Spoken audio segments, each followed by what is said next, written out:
Nagkaroon ka din ba ng hair loss sa low carb?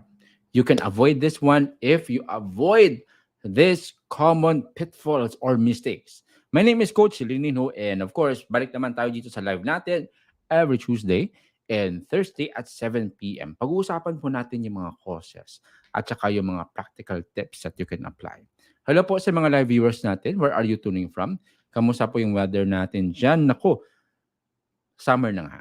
Yung temperature, you can sense it. And that is why, make sure yung liquids po natin should be high. Yung electrolytes po natin are replenished. Kasi of course, babagsak po yung liquids natin if mainit po yung panahon. Hope all is well with you. Let me know po from the comment section below saan po kayo tune in, or maybe what's your last meal, so that we can have this discussion. Later on, we'll have our Q&A questions, concerns, and maybe clarifications about low carb and muscle gaining in low carb. Let me know sa comment section below natin. And pag-usapan natin tonight again yung hair loss sa low carb. You can avoid this one if you avoid these common mistakes. But before that, I'd like to say hi muna sa mga wonderful viewers natin. Hello to you, Ma'am Mary Mercy Valencia. Kamusta po tayo, ma'am? Of course, we have here Ma'am Pia Tulyot Buena. Good evening to you, ma'am. We have here Ma'am Betty Casilak. Good evening to you, ma'am. We also have here Ma'am Rose Puzon Ayon from watching from Australia. Kamusta yung weather natin dyan, Ma'am Rose? Okay. Ayun. We have here Ma'am Marietta Eleuterio. Good evening to you, ma'am. We also have here shout out kay Ma'am Faith Tam. Of course, one of my amazing students na nasa Qatar ngayon. Ma'am Lina Dalida is always present and always working out. Ma'am MJ is also watching from Israel. Kamusta, ma'am? Yung weather natin dyan. Shalom to you. Ma'am Teresa Di Pamilo. Good evening to you, ma'am. Thank you for tuning in as always. Of course, sa mga active natin na moderators and coaches dito sa group, we have Madam Coach Regina. Kamusta po tayo, Madam? We have here Ma'am Sweet Tooth. Kanina uh, call kami ni Ma'am Sweet. Nag-assess po tayo sa need niya, and hopefully she can have these results through one-on-one coaching. All the best to you, Ma'am Sweet. Of course, we have you, Ma'am Blassie Fernandez. Good evening to you, ma'am. We also have here Ma'am Liza Clautario. Ay, Coach, ano po yung dinner natin, ma'am? Ano po yung kinain natin? Last dinner natin, ma'am. We have here Perlita watching from San Jose City, Nueva Ecija. Perlita Bautista, one of my amazing students din, consistent din sa workout into muscle gain. Ma'am Rhea de la Peña. Kamusta po tayo, ma'am? Ma'am Vivienne Milanes, kamusta po tayong lahat? And of course, we have here Ma'am Miley Manuel. There you have it. Now, when we talk about hair loss, it's very important that you have to know the cause, the root cause. Kasi it's not wise na you go for treatment without looking at the root cause. Marami pong causes when it comes sa hair loss. But tonight, we'll talk specifically in the low-carb community. Kasi this is a common issue. Do you agree with this? If you're experiencing hair loss, you have to know these mistakes. But if you are not yet experiencing this, of course, tune in, because these tips that I'm about to share to you will definitely help you. So first, yung hair loss, one of the terms used when it comes to hair loss is alopecia. So that's the other term for that. So the thing that we have to discuss first is, first here we have genetics. Kasi iba-iba po yung uh, yung habits. Iba-iba din po yung bloodline. And of course, yung namana sa atin na from our parents. Of course, yung baldness, ito yung equivalent ng hair loss sa mga lalaki, baldness, di ba? Yung sa babae naman tawag doon is hair loss. And that's why very important to know if this is a common incident sa family nyo. But I believe, even though it's a common thing maybe in your family, I always believe that you can always reverse it. We have scientific evidences that even though kunwari yung family mo is maybe prone sa hypertension or maybe diabetes, you can always reverse that through lifestyle transformation. And I believe that you can reverse this if you have concern with hair loss. Number two is we have here hormonal changes sa mga babae, especially if you are into pregnancy at saka if, of course, menopausal, may mga conditions po tayo na will affect yung hair loss natin. Of course, PCOS is also a hormonal concern and this can cause hair loss as well. So you have to know yung mga hormonal changes. It is not your ultimate na destination, it's just a stage. And if stage lang po siya, temporary lang po iyon. You can always reverse this one. That's number two, hormonal changes. Number three is, I think, the most common when it comes to hair loss. We have nutritional deficiency. Kulang po sa specific nutrients. Poor nutrition. When we talk about hair loss, it's common that you have to look at your nutrients, your micronutrients, especially. We have to look at your zinc. We also have to look at your biotin, also iron and protein. Protein, I think I like to emphasize this. Kasi there are low carb practitioners that they focus only on other macronutrients, especially lowering down their carbs at saka yung fat nila mataas and of course compromising their protein. Protein is very important for hair formation. Let me explain why. Yung hair po natin, of course, is composed of usually building blocks of life, amino acids. And you can get that when you eat protein.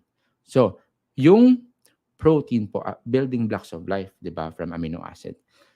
What will happen if yung main ingredient for hair formation wala, kulang? Of course, wala siyang ingredients, wala siyang materials. There's nothing to build upon. That is why if you're into low carb, non-negotiable po yung protein.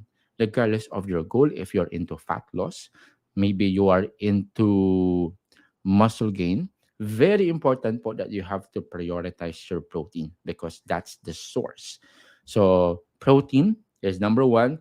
We have zinc, iron, at saka biotin. Collagen is also another thing. So prioritize these five things. You have to look at your current intake. Okay, so of course, if you go for the solution, you have to prioritize yung green leafy vegetables. We have nuts, fish, at saka yung meat especially.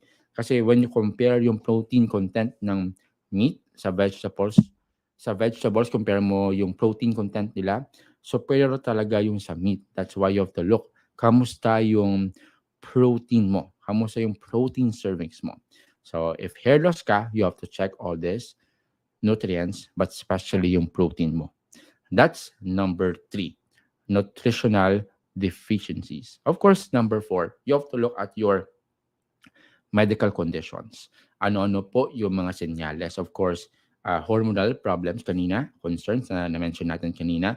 Also, prone din yung may mga thyroid problems. So, you have to look into this. Autoimmune diseases. So, alopecia areata is also a thing. So, medyo technical po siya. Pero, it is the body's response. Pero, parang ano siya, autoimmune means parang yung own system mo, medyo nag-attack siya. So, that's the simplest term that I can give. Scalp infection is another thing. We also have chronic illnesses that can cause hair loss. So, you have to know, ano po yung mga medical conditions nyo. Has history, you have to look into that. Of course, yung solution natin for this is always good to go for healthcare provider. If you have the means, go for it. There are treatments right now po, no, when it comes to repair ng hair natin. We have here PRP, yung tinatawag natin na platelet-rich plasma. So you have to look into that, especially if you have the means. We also have yung tinatawag na laser therapy. We also have hair plantation, yung hair transplant na tinatawag if appropriate po sa inyo. Again, you have to look and ask for expert advice regarding this kasi iba-iba po yung solusyon dito. I'm not an expert on that field. You have to go for the practical means and realistic means when it comes to your hair loss problems. I have a friend na yung ah, hair niya, makikita mo na yan, no?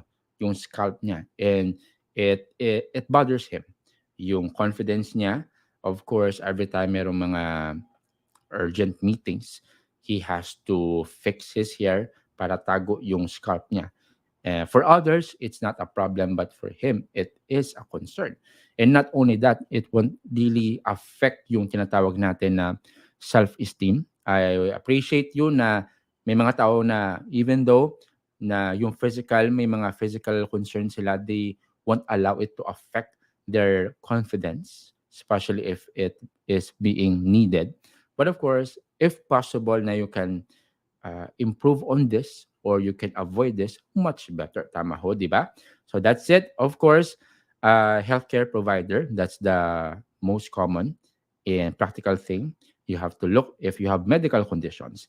Number five, it's also a concern. Kasi hairstyling practices at saka heat damage. Alam niyo ba, when I was younger, I was a fan of putting yung hairstyle gel. Alam niyo bang hairstyle gel, no?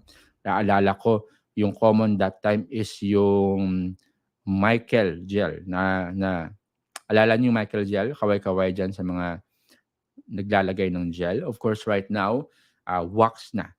I can recall na during those times na consistent yung paglagay ko ng gel at saka yung wax, grabe yung dryness ng buhok ko.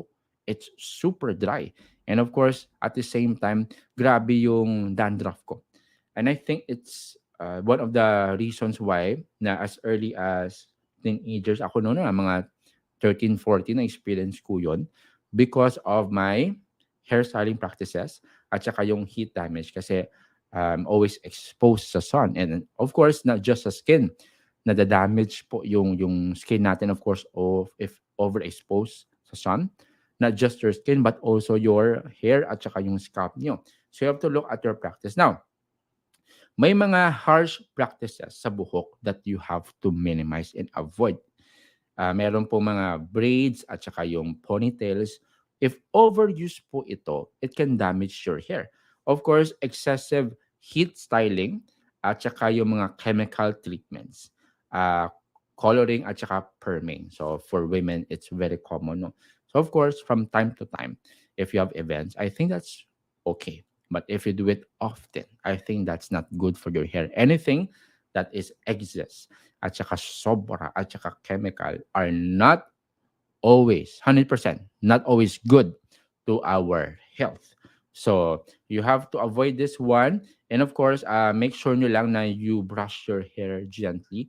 One of my health teachers during college, tinuro niya po sa akin na when you have your shampoo or conditioner, don't place it directly sa scalp mo. Kasi of course, chemicals po siya. So, yung tinuro niya sa amin, you have to place that one sa, ano mo nyo muna, tunawin nyo muna sa tubig. Okay, so you place it maybe sa tabo. You have to make it bula muna yung shampoo. O, tagay mo dito, hindi directly daw. So that can also help us when it comes to hair protection. Of course, when it comes to heat, you have to minimize din yung sun exposure if possible. Maglagay po kayo ng cap or maybe you can apply yung always carry yung umbrella ninyo, especially nowadays, no, summer na po. So, as much as possible, carry it para po mas safe po tayo. So, that's number 5, hairstyling practices at saka heat damage. Pang-anim, and I think this is very common nowadays, emotional at saka physical stress. I remember I asked my friend who is close to me na merong concern sa hair loss niya. So, anong nangyari that time, I checked her protein, very okay. Yung nutrients niya, very okay. Up until na-share niya na very stressed po siya sa work at saka sa relationship niya. Kasi kakabreak niya lang po. So, that's why I asked her, how does she cope with stress? Sabi niya, hindi siya nakukope sa stress. She lets the stress ruin her life. So, that could be a trigger as well. High level of stress. Physical man yan, mental, emotional man yan, will always disrupt yung normal growth ng hair natin. So may growth cycle 'di ba yung hair natin. So it can disrupt or delay yung pagtubo po ng hair natin. So always make sure na you can manage stress. There's some form of healthy stress. And if we let it ruin our life, especially if it's prolonged, it's not helpful at all with our hair, not just with our hair actually, but also with our overall health. So, exercise is one. Walking outside under the sun can help early in the morning para fresh pa. Also, you may want to go for lifting weights, go for a talk, offline friends. Go for a coffee or tea with your friend. Tapos, maybe that's your outlet then when it comes to dealing with stress. So that's it, emotional at saka physical stress. And I think I would say when it comes to the last solution, it's not here on my list, but I think we have to be patient then. Kasi minsan, if we are in a hurry, haste makes waste. I have a friend kasi na he's so uh, self-aware at saka insecure when it comes to his hair kasi kitang-kita na yung scalp niya. And I understand because of course it uh, in a way affects him emotionally, maybe socially. But I think yung hindi lang maganda nangyari doon, he's very stressed about it. And at the same time, yung uh, isa sa mga savings niya, nagasto niya ng malaki doon sa hair procedure na hindi naman pala long term. So parang temporary lang po. So I think yes, it can help him temporarily, but I would go for a permanent remedy or solution. So if you can go for that, okay. But I think it's not automatic. It takes time. That's why be patient. You apply all of this so that you know what's the cause, what's the root cause, and apply procedure that, of course, applies for your own life. Kasi of course, iba-iba po tayo. What's applicable for you might not be applicable for me. So those are the things. Just a quick review lang. Number 6, we'll talk about emotional at saka physical stress, hairstyling practices at saka heat damage. We also talk about medical conditions, nutritional deficiencies. That's number 3. Hormonal changes at saka genetics. These are the causes, and I talk about the solutions then, practical tips to deal with this.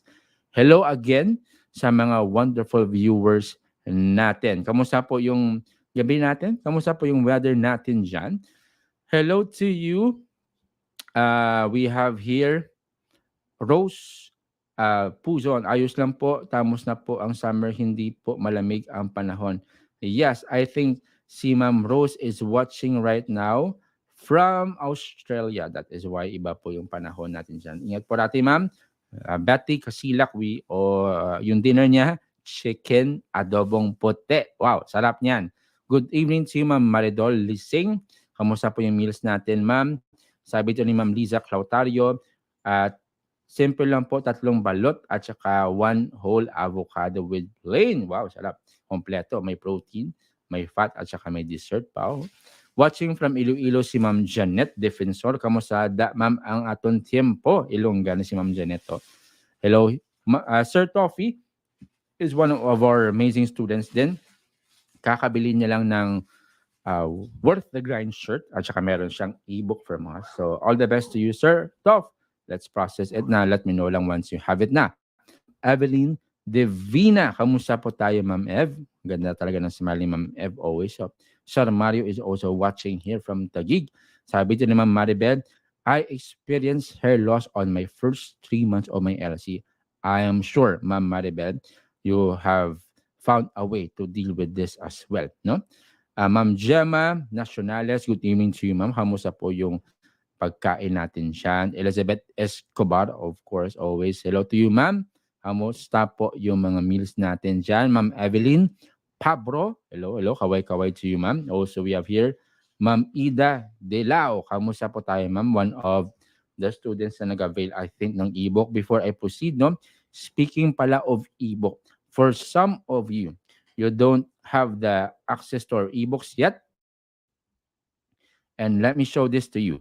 We have our amazing team, Work Again coaches, and with other coaches na nandito din. We are offering this one. If you are 40s and above, you can have the guide for your workout videos. It includes workout plan plus video guides. That's 399. And if you avail of nutrition plan, meal guide, eating out guides plus recipes, that's 399. But if you avail all of them, you can avail this all in. Not 798 but 499 if you want to avail all of this. Message nyo po ako sa page ko. This is my page, Coach Lininho on Facebook. So if you're not following this one, it could help you if you follow para you are updated every time we have our live, especially if on the spot siya.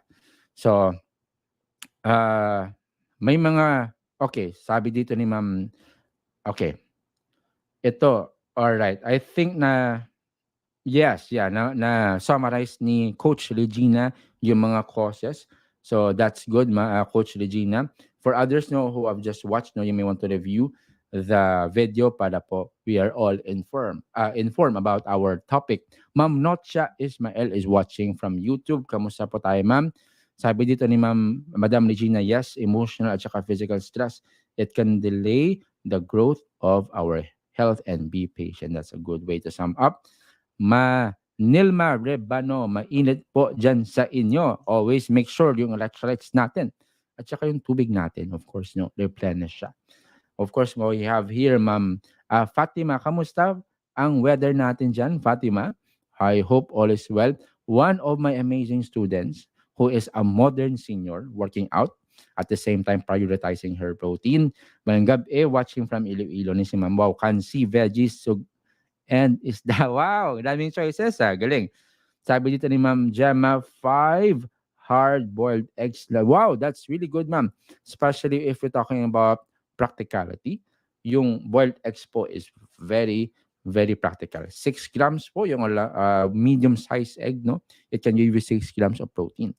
So imagine that. So very practical yung dinner ni Ma'am Gemma Nacionales. There you have it. Again, for our viewers, if you don't want to do it your own, if you're confused on what to do, and if you don't want to go through your trial and error, you may want to consider one-on-one coaching. So our team is ready to help you with your workout plan, nutrition plan, meal plan, workout guides, and accountability so that you don't need to be confused of all the information that we have everywhere. So message me to book an assessment call so that we know yung specific need at saka specific goal po ninyo. Again, my name is Coach Lininho. Kita po tayo again sa live natin at 7 p.m. this Thursday. All the best po sa inyo. Again, life is fun and simpler when you are stronger. God bless you po. At saka, of course, enjoy the rest of the day and your evening. Bye-bye.